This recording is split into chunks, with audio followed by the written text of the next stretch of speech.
ఇక రీసెంట్గా నేపాల్లో సివిల్ వార్ లాంటి పరిస్థితులు అయితే ఏర్పడినాయి అనమాట. ముఖ్యంగా అక్కడున్న యువత అలాగే అక్కడున్న ప్రజలు చాలా పెద్ద స్థాయిలో ప్రభుత్వానికి వ్యతిరేకంగా ప్రొటెస్ట్లు అయితే చేస్తున్నారు.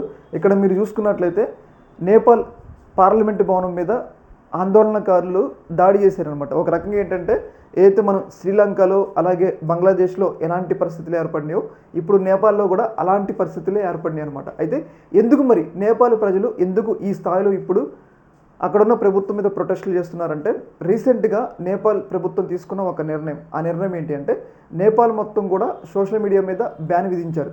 ఈ బ్యాన్ ఎందుకు విధించారు అంటే నేపాల్ ప్రభుత్వం చేస్తున్న తప్పుల్ని అక్కడున్న యూత్ పెద్ద స్థాయిలో సోషల్ మీడియా వేదికగా ఎండగడుతున్నారు.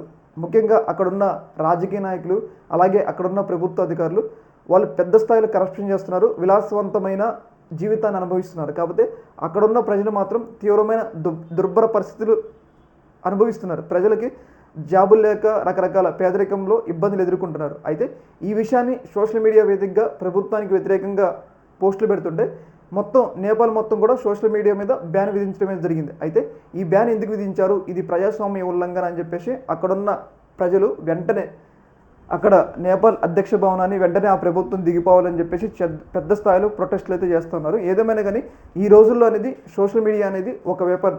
దాన్ని మంచిగా వినియోగించుకుంటే ప్రజలకి సరైన అవసరాలు తీరుస్తుంది. ఈ రోజుల్లో ఏ చిన్న ఇష్యూ జరిగినా కానీ వెంటనే ప్రభుత్వం దగ్గరికి వెళ్ళి చర్యలు తీసుకుంటున్నారంటే దానికి ప్రధాన కారణం సోషల్ మీడియా.